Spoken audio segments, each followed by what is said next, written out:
చాలా సీరియస్ ఆర్థిక నేరాలు అవన్నీ కూడా. అవన్నిటికి నేను బీజేపీలో ఉన్నాను, నన్ను దగ్గరకు రావడానికి అవకాశం లేదనుకుంటూ ఈ పచ్చపత్రికలో వేసుకుంటే రేపు పొద్దున కేంద్ర ప్రభుత్వం బదనాం అవుతుందా అనేటువంటి రెండోది. అసలు చంద్రబాబు నాయుడు గారికి ఇవాళ రాజ్యసభలో కానీ లేకపోతే ఎక్కడ కూడా అసలు ఏమీ అవకాశాలు లేదు. ఇవాళ చంద్రబాబు నాయుడు గారు ఇంకొకటి, ఇవాళ నరేంద్ర మోడీ గారికి లోక్సభలో ఎటువంటి ఇబ్బంది లేదు. రేపు పొద్దున ఎన్ని సీట్లైనా రానివ్వండి ఆయనకి ఎటువంటి ఇబ్బంది లేదు. కానీ రాజ్యసభలో ఇప్పటికి కూడా బిల్లులు పాస్ కావాలి అంటే కొన్ని పార్టీల యొక్క అవసరం ఇది ఆయనకుంది.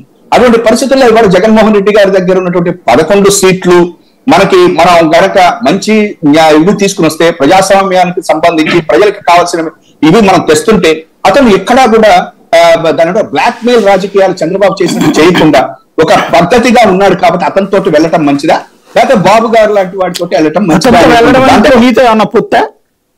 సార్ ఇక్కడ మళ్ళా చెప్తున్నాను సార్, నిన్న రేవంత్ రెడ్డి చెప్పిన తర్వాత కూడా నేను చాలా ఆశ్చర్యపోయాను. రేవంత్ రెడ్డి కూడా ఒకటే మాట చెప్పాడు, కేంద్ర ప్రభుత్వంతో, నేను ఎప్పుడు అదే అంట, కేంద్ర ప్రభుత్వంతో సంయమనం కనుక లేకపోతే రీజనల్ పార్టీస్ ప్రజలకు నష్టం జరుగుతుంది. నేను చెప్తుంది ఇవాళ జగన్మోహన్ రెడ్డి గారికి నరేంద్ర మోడీ గారికి ఒకటే రిలేషన్షిప్. ఆయన ఏమైనా దేశం బాగుపడాలనుకుంటున్నాడు, ఈయన నా రాష్ట్రం బాగుపడాలి అనుకుంటున్నాడు. నా రాష్ట్రానికి ఎక్కువ నిధులు కావాలని జగన్మోహన్ రెడ్డి గారు అడుగుతున్నారు.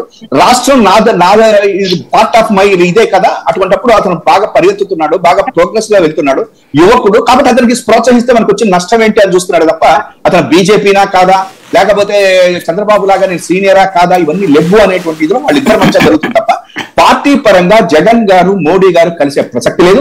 వైఎస్ఆర్సీపీ బీజేపీ కలిసేటువంటి ప్రసక్తే ఉద్భవించదు అని చెప్పని నేను చెప్తున్నాను. సాయి గారు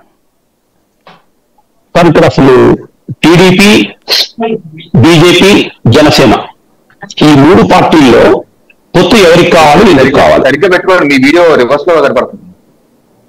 ఫోన్ అడ్డం పెట్టండి. ఇప్పుడు ఓకే. పొత్తు ఎవరికి కావాలి, ఎందుకు కావాలి? మనం 3 పార్టీలు ఒకసారి మనం ఆలోచన చేస్తే వాళ్ళకి సంబంధించిన స్థితిగతులు ఏంటి అని చూసినట్లయితే 2019లో చంద్రబాబు నాయుడు గారికి 23 స్థానాలు వచ్చాయి. ఆ 23 స్థానాలకు నేపథ్యం కూడా 2018లో ఎన్డీఏ నుంచి బయటికి రావడం. అప్పుడు ఆ రోజున ప్రధానమంత్రి నరేంద్ర మోడీ గారే నువ్వు వైఎస్ఆర్సీపీ ట్రాప్ లో పడుతున్నావు అని చెప్పేసి నేను చంద్రబాబు నాయుడిని హెచ్చరించినా కూడా నా మాట వినలేదు అని చెప్పేసి ఆయన లోక్సభలో ప్రకటించడము. దరిమలా ఇతను చంద్రబాబు నాయుడు తర్వాత ఆయన కుటుంబ సభ్యులు కూడా నరేంద్ర మోడీ గారిని, వాళ్ళ అమ్మగారిని, వాళ్ళ కుటుంబ సభ్యుల్ని తర్వాత అనేక రకాలుగా విమర్శించడం దూషించిన తర్వాత ఆ పొత్తు వికటించింది, విడిగా పోటీ చేశారు. ఆయనకి 23 స్థానాలు వచ్చాయి. 23 స్థానాలు వచ్చిన తర్వాత 2-3 సందర్భాల్లో 2021 తర్వాత 2-3 సందర్భాల్లో 2023 ఆయన జైల్లోకి వెళ్ళడానికి ముందు వరకు కూడా ఒక 3-4 సందర్భాల్లో